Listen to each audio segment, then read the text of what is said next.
guys, welcome to another episode of the Glam Reaper podcast. Today we are talking to a funeral director. So we're going to get inside knowledge as to what it is like to be a funeral director. He's been a long time in the game and he's going to give us some interesting insights into what it's like to be on the inside. He also has an incredible blog. We'll leave all the links below. But for now, let's listen to the interview.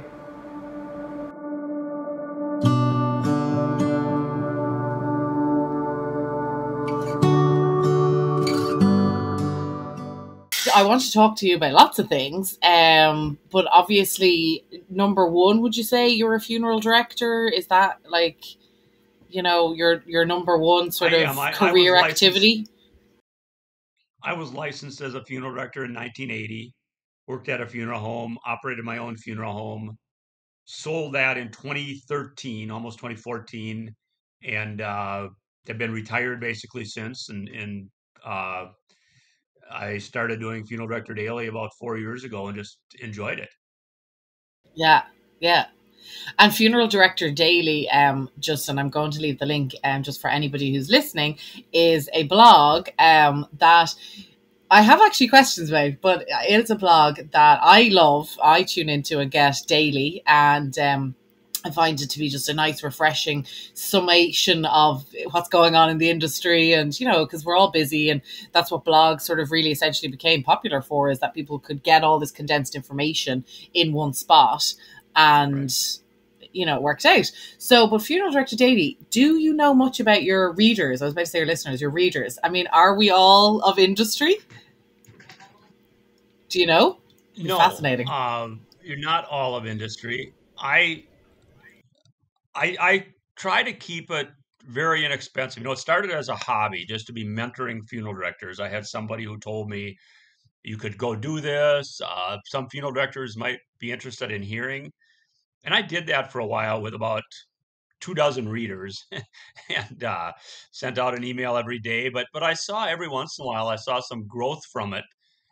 And about a little over a year into it, I had a company that Cressy Memorial, they do urn vaults, the Crown Urn Vault. They contacted me and said, "We really like your stuff. We think it's really good for the industry just to know this and get your perspective. Would you be willing to have a sponsor and have us associated with you?"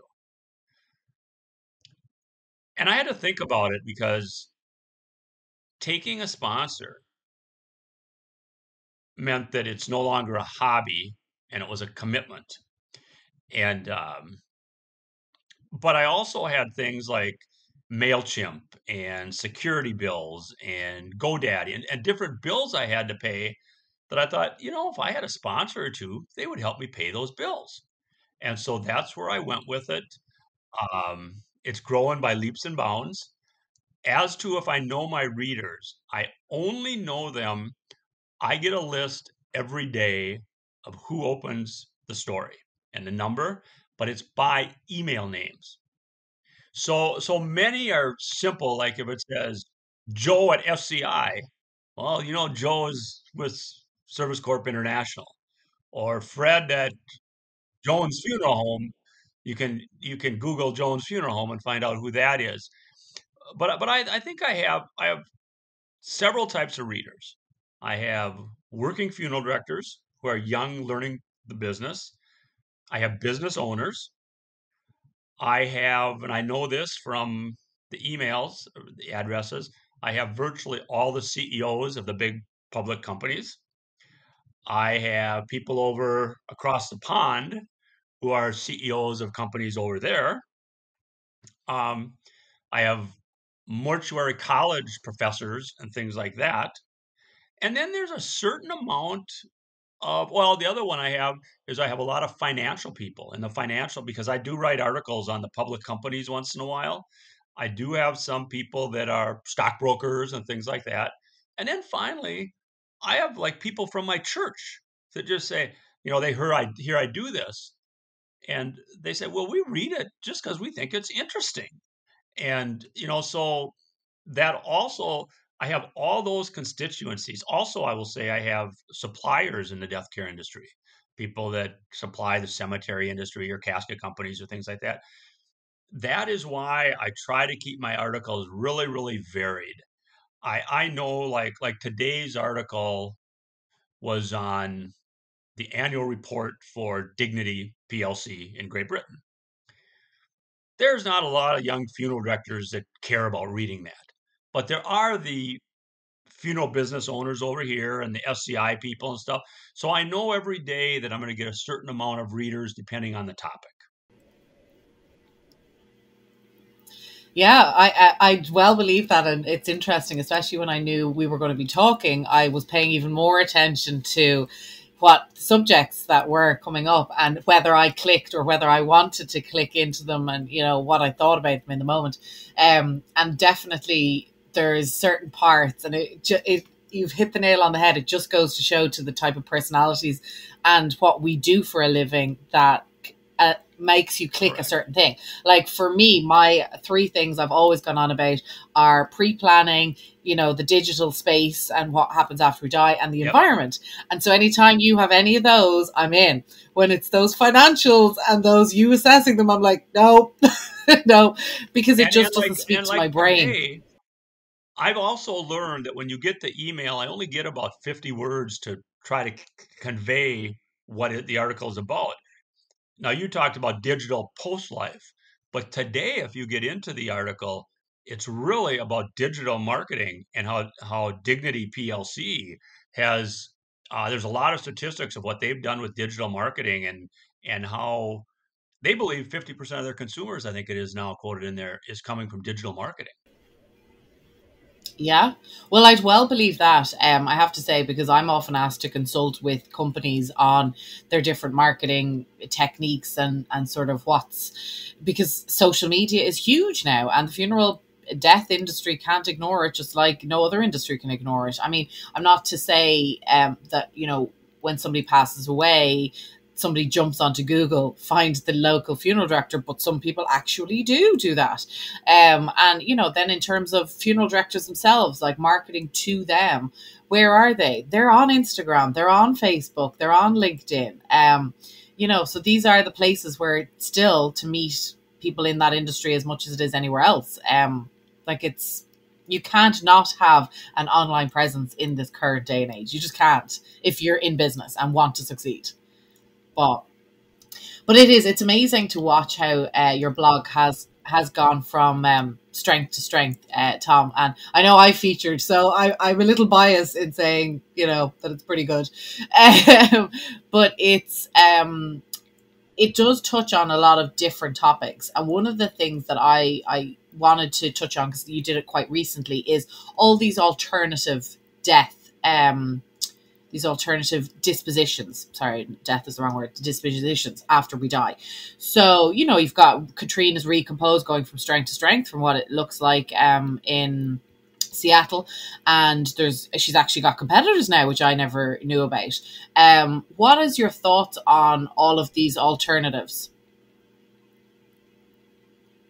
It's interesting, and I did an article. It was probably last week where I think the title was "Here Comes This Competition," and Katrina Spade has worked really hard to get her recomposition, recompose going, and all of a sudden there's a couple competitors, one really big and one kind of small.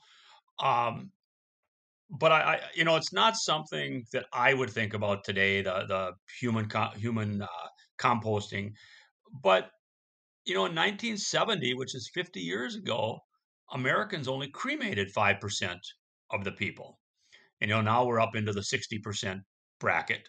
So it just goes to show that some things will catch on. Um, I think I also said in that article, though, that I really believe flame cremation will be the disposition of choice for probably the next couple decades. But there are things where they freeze dry a body and then break it into little particles, and you end up having like cremains.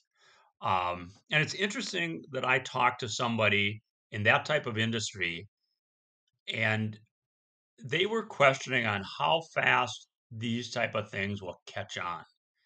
They think to so many people, it's almost a death fantasy. Well, when I go, I want to be human composted. or I want to have a green burial, or I want to be freeze dried. But when it really gets down to picking it, there's a very small percentage of those that say they're going to that do until it reaches a mainstream. Well, that's the issue where Recompose and some of those places have to be financed good enough to carry on with that for a while. Yeah, I agree with you, and I think that it is. It's all about the consumer feeling safe, and the funeral directors having the knowledge in order to make their families feel safe. Because I think families are still going to continue to go to funeral homes, even though there's this idea that maybe funeral directors will get cut out of the game and stuff. Like I know, I think I've said it on this podcast before that I was at an NFDA, which is a huge annual funeral convention, a couple of years ago, and there was a lady from the New York Times, and I was chatting with her, and I asked her, I said, you know, what was the general vibe on the floor when you were interviewing people? And she said funeral directors are terrified that event planners are going to take over their job and that they're just going to become a means of disposition.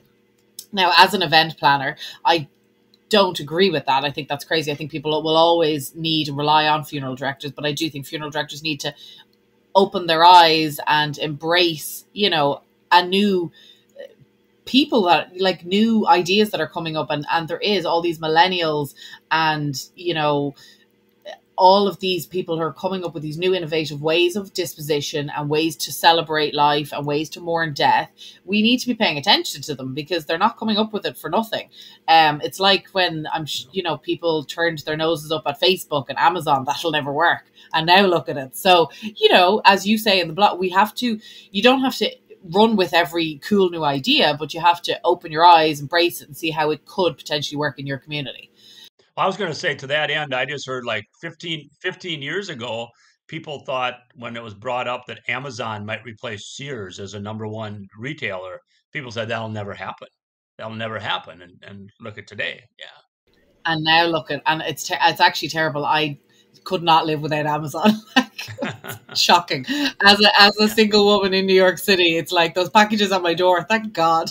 I don't have a car. I don't need a man. It's perfect. Yeah. um, but I wanted to keep talking about that because one of the interesting points that I thought you made in that article was that flame cremation would be the go-to choice, and I agree with you. I think burial, unfortunately, is we don't have space. You know, the world just in general is running out of space. It doesn't matter what country you're living in. Asia hit it first. You know, now we're kind of coming up the rear in America. So it's I think it's just going to not be feasible.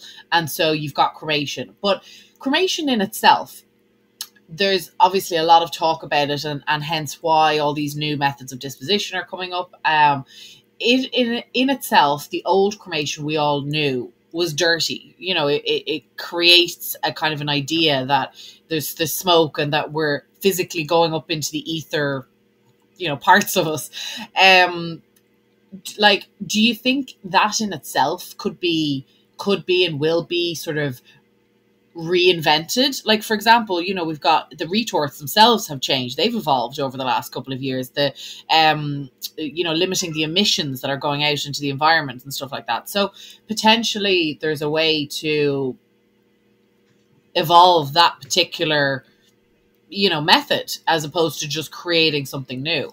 I don't know what your thoughts on that would be, but Well, I think all of that will help. I think limiting the emissions and everything.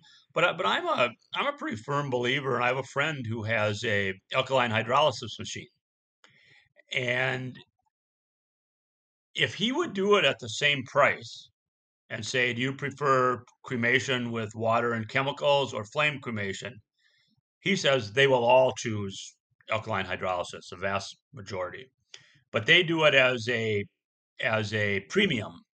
Like, well, we can cremate dad in flame cremation for $2,000, but if you want us to do a water cremation, it's like $2,700.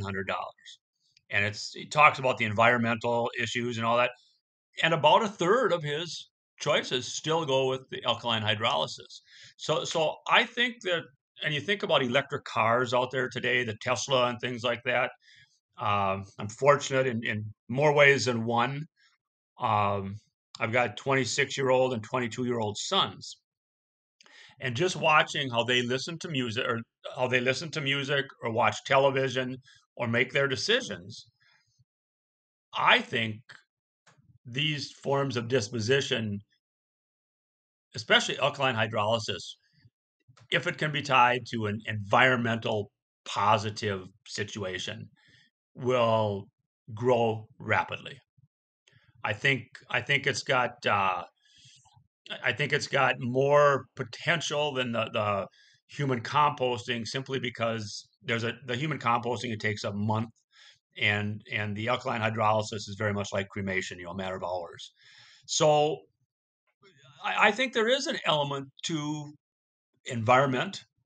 Um, and I think funeral directors need to know that if I was operating a funeral home today, my next purchase would be an alkaline hydrolysis machine. Really? Wow. Very good. That's a very strong statement. So, yeah, I mean, honestly, the parts of me love it because it does. It's, your final bath. There is sort of a nice spa-like Yeah. feature to it. I'm not going to lie. And I know from conversations with my parents back home in Ireland, like when I started on this journey 10 years ago, one of the things I did was sit down and do a pre-plan with my mum.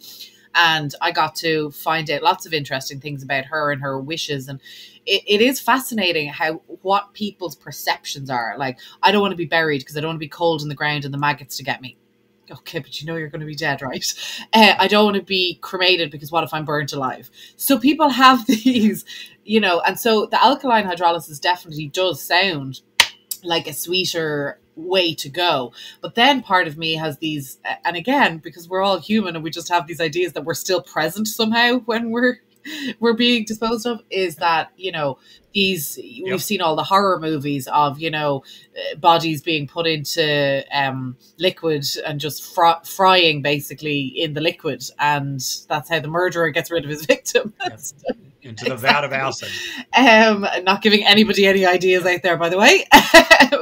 But I do like the sound of it. I know that there's just, for me, there's a lot of different conflicting companies out there doing alkaline hydrolysis, and that's where I feel their marketing sucks, not gonna lie, just sucks, because there's so many different, having something come out like cremation or like the composting, having the first person to market and then competitors, that's one thing. But alkaline hydrolysis came out with so many different names, like water cremation, alkaline hydrolysis, biocremation. It came Yep. out with too many that I think it confused the general public, that they don't know which one is which, and are they all the same, only slightly different chemicals, and one is a higher heat and one is lower, one is longer, one is shorter. I mean, I'm not going to lie, I hold my hand up, even I'm confused at this point as to who's who and what's what. And so I think that's a problem it's going to face marketing wise in general, to try and get it to the general public and for them to go, oh yeah, I want that because that's amazing. But I do like, look, the environment, we owe it to the world as much as any other industry does to clean up our act. And whether it's, putting the veneers and coffins, and it's definitely something that needs to evolve. And I love that all these guys are coming up with new and interesting ways of disposing of bodies. And the way I look at it is, well, if you can dispose of a human body with whatever technology you're using, can it be used on medical waste? Because that would be my next, like, you look at COVID-19 now, and I walk to the subway here in New York, and all I see are plastic gloves and masks littering the place. And I just think to myself, we've killed one problem and Yep. creating a whole other one. I mean, I can't imagine what with all the Create another. plastics and stuff. It's just insane. Medical waste now must be gone up tenfold. Which is amazing. We're saving lives, but when you think of how often Right. people are using and disposing of masks and things. Anyway, I'm digressing. Sorry, Tom. But passionate about the environment is definitely, Well, I was just going to say, with alkaline hydrolysis and water cremation, I think we actually, as funeral directors and the funeral industry, we're giving ourselves too much credit if we think the public's confused, because I quite frankly don't think the public really knows about it yet. And I think once yeah, we get out yeah, there, It No, would be and you're better. probably right, quite right with that, because there is. I remember from my days, and I don't know if you know much about it, but I worked with a company called Eco Legacy many years ago, and they had developed an environmental version of cremation. And Okay. one of the things I remember asking a funeral director, um, do your families, are they interested in something that would be an environmentally friendly option? And he said, no, they just want cremation or burial. And I countered and I said, but do you just want burial or cremation? Or do you say, would you like a third more environmentally friendly option? And he was like, well, no, I just offer them burial or cremation. I said, well, of course, if you offer somebody, milk chocolate or white chocolate, they don't know about dark chocolate. So they're only going to go, you know. And I think as we evolve into the future, even people that are not concerned about the environment will be a little bit concerned about their environmental choices, whether it's buying electric cars or gas cars or how they heat their homes. I think there will be more and more of that, and I think it'll be more and more an issue on the death care industry. 100%. And even to your earlier point, is it'll soon become the norm as well, Tom. Like, electric cars, I foresee will just, the others will become obsolete, because we just keep moving forward, and eventually the market just becomes so small that there's just, you're almost a tyrant if you have a diesel car or a general petrol, unleaded petrol car, whatever. So now, just while we're on topical items, I'm assuming you have read, as most funeral directors have, Jessica Mitford's book, the wonderful book, and there was a recent one, a rebuttal of it, by Eric. I can't remember his last name. Have you read that rebuttal, or you have? I have not. And Jessica Mitford's book has been a long time, The American Way of Death. Yeah. She was not, when I was in mortuary school, that book was old. And we're 40 years from that. What are your thoughts, just in general, about what she sort of wrote about the industry? I look at the American way of death, and if there's anything about America, I mean, I tell my wife this every day.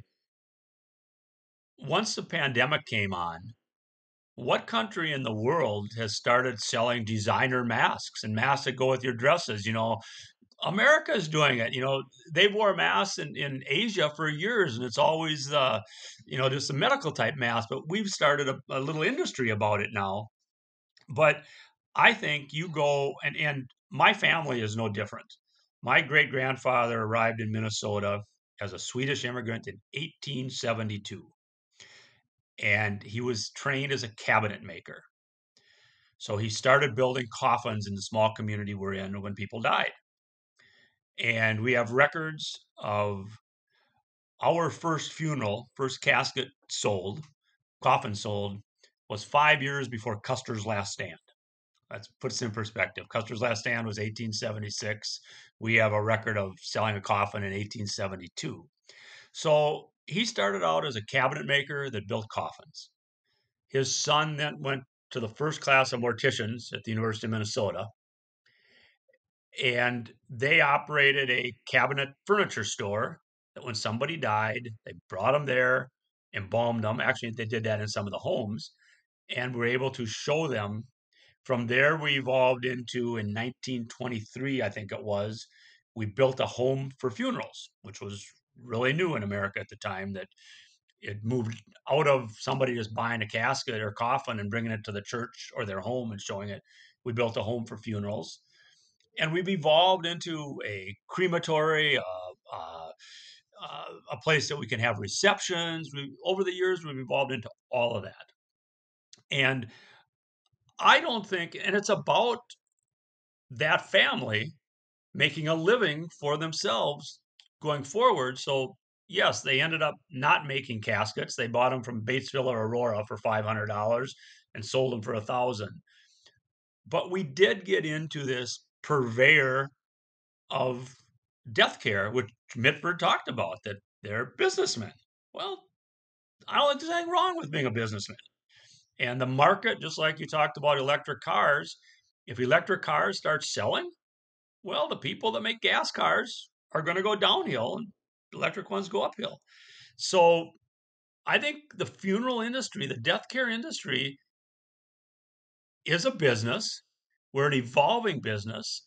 And if we don't evolve, we'll be dinosaurs. And it's just like you talked about as a funeral planner. Maybe the licensed funeral directors take care of the bodies and do the work there, but there's somebody creative on staff to do, whether it's videos or say, here's how we can celebrate your loved one. You're hearing about some funeral homes having celebrants on staff. And so I'm not against, I think Jessica Mitford was probably right. But I also say, what's wrong with being a business person and running your business? Yeah, no, I absolutely agree. It's she really gave you guys a hard time. I will say that it's a hard book to read because she just goes at it. She's like a dog with a bone. She just goes at it and at it and at it. And what is it she calls you? The funeral men or the funeral guys or something? Funeral men, I think. And I think there is that sort of old school idea, Tom, that is, you were robbing from the blind and the poor just to bury their families and stuff, and everybody in the industry is cowboys. And it's one of the things I know for in my last 10 years, and it's kind of part of the reason why I wanted to do this podcast, was I've seen so much that as a lay person or a person on the street, I never knew about in the industry. Like when I say to people that I work in the funeral business, well, first of all, they think I'm absolutely mad. And they kind of look at me like, you don't look like you belong in the funeral industry, because typically it was a certain type.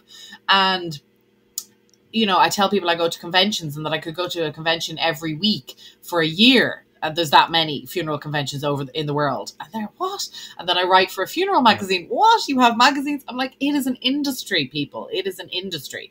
And exactly right. People need to make a living, and they do make a living. I've always said that, and you're in, you talked about you're in Queens.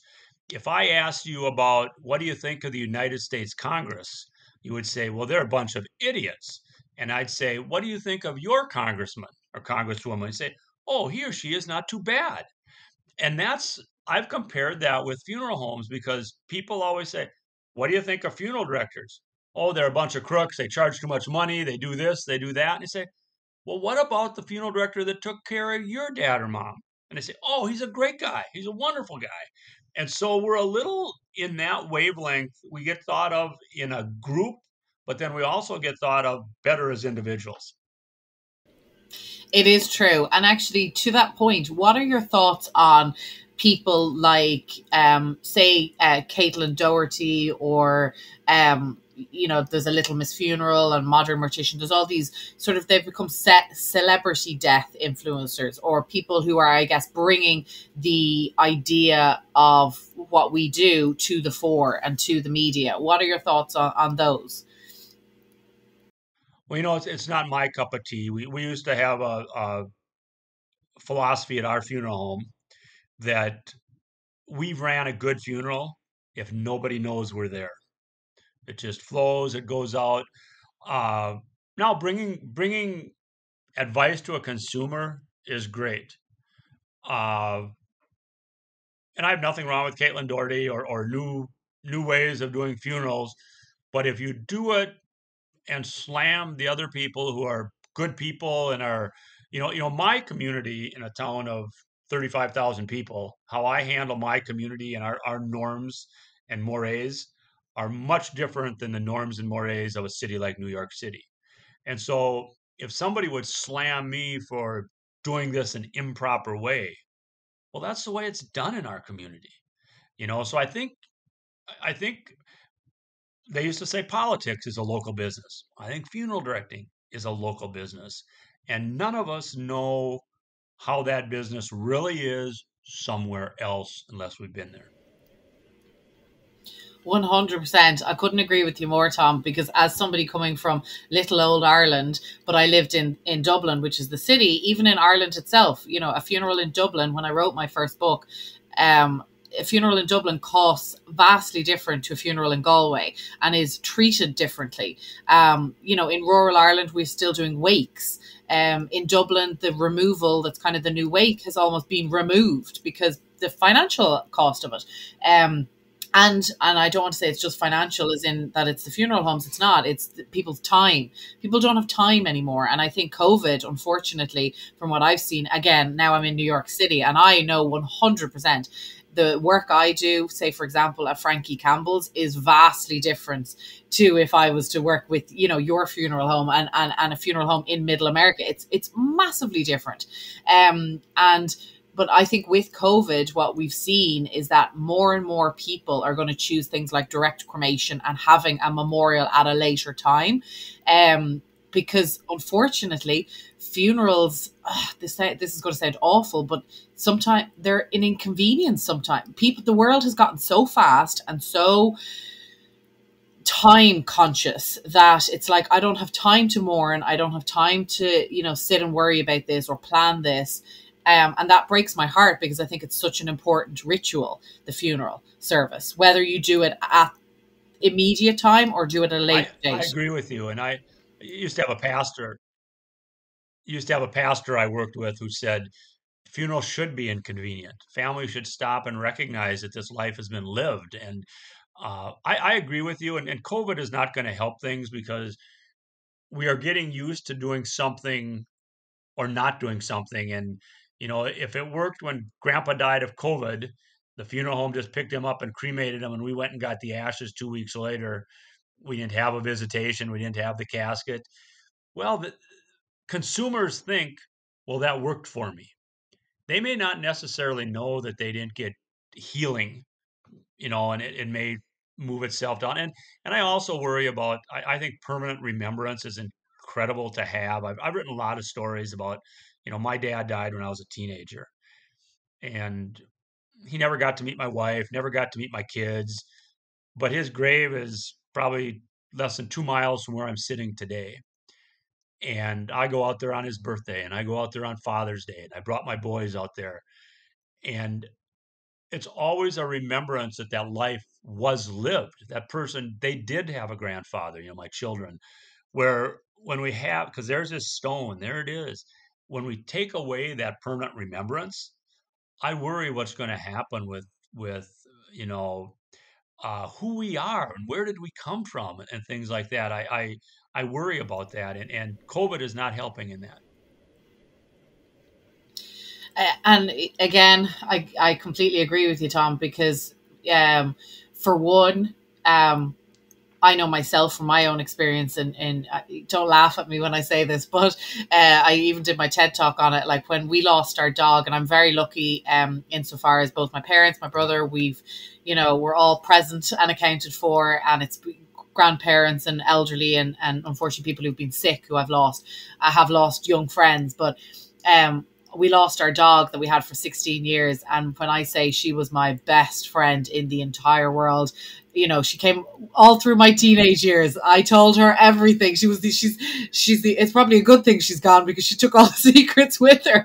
And the way things are invented these days, they'd invent, you know, voices for dogs. But when she passed away, one of the things, it actually was, to me, honestly, Tom, it really identified how important a funeral is, because when we had her put down on a Friday, I will never forget that weekend. I was like a lost soul wandering through the house, and I kept saying to Mum, we were just crying, the whole family, we were just crying all weekend. And I really realized a funeral, there's a blueprint. It's okay, what do I need to do next? There's a task orientation of, I need to call the funeral director. I need to be present at this point. I need to have people around me. Even my friends contacted me and said, Jen, we don't know what to do. Like, do we send you a card? Do we send you flowers? Like, we're so sad and we don't know what to do. Like, do we just call up to your house and give you a hug? Which would have happened in a funeral setting. It really identified to me the ritual of that blueprint. Same thing happened when I lost my aunt last year and my grandmother 15 years ago. Both times I was living in America and couldn't make it home for the funeral. I'm telling you now, those are two losses in my life I've never gotten over. I still get emotional. And I go to the grave when I go home and I cry. Yeah. And I often wonder, is it because I never got to physically move through the motions of a funeral and have my family around me and start that healing process? So I absolutely believe in it. And even go so far as my cremation jewelry line. if there was one thing that every single one of my families come back to me, and I do it for pets and I do it for humans, but every one of my clients have said that it's a little bit of them that they get to carry with them. It is a permanent remembrance of their person. And with Correct. cremation, as we both know, a lot of people scatter it. And so there's no permanent resting place. Or if if you scatter in one particular Yeah. place, it can be a type of permanent resting place. But to have that little piece of somebody that you can always go to and not talk to. I do. I talk to the dead. I'm not gonna lie. That's my way of dealing with things, and we all Well, have different. much like alkaline hydrolysis, I think moving forward, I think, and there's a lot of different things out there, the cremation jewelry lines or the thummies or the parting stones that they have now, the solidified remains. I think those type of things are going to grow slowly but surely also because those of us who loved and lost don't, whether that's a grandpa, a grandma, a mom or dad, a husband, a wife, a child, don't want to let go of that love. And I think you're exactly right that jewelry does take some of that and allow you to carry it with you. I think those are, and I'm guessing that your jewelry line is probably doing pretty well, and you're selling a few trinkets here and there, huh? Yeah, yeah, Yeah, absolutely. And even to the point of like I live here in New York. I can't carry a grave with me, but I can carry that with me. So it really does. It just we just have to meet people. One of the things I'm always saying, doesn't matter what element of this I'm doing, is meet people where they're at. And I guess that's one of the things for the funeral industry as a whole, is to pause for a second and meet people where they're at. What do they want nowadays? What has changed? So I was going to say, getting back to Mitford's book very briefly, I think that was maybe one of her problems with funeral directors is we didn't meet people where they were at in the 1960s. They came to us and said, Grandpa died. And we just said, okay, you need a coffin, you need a funeral on Thursday, we need a vault, we need to bury him at this cemetery. We told them what they wanted. And that's not necessarily true. We need to listen. We need to listen. So Mitford had, some elements correct. well, Tom, thank you so much. I know the delay has been slightly had us going back and forth, but thank you so much for joining me. And I'd love to have you back on, because I know there were a couple of things that I'd love to come back and as your articles and stuff come out. So maybe we'll do another one in a couple of months. But thank you so much. It was really good. I'm happy to do it. I've enjoyed it. I enjoy my little bit of celebrityism with funeral director daily, and thank you for reading it. Yeah, No worries, of course. And have you got any future plans for it, or would you take it to blog for or to podcast form? No, you like the writing. well, I've had people ask me for a blog podcast, and I have, probably have an insight where I can get many of the national and international leaders in funeral service on, but we'll see where it goes. We'll see where it goes. I'm not a real technical guy. It was hard for me just to learn how to type on the computer and get the words out there. Well, I really think you should, because you have an opportunity there. You've got the market. Um, we all like to hear what you have to say. So I think it's definitely Well, something thank you. for sure to have a think about. Yeah, for sure. Absolutely. Well, thank you so much. And yeah, I'll be in touch soon.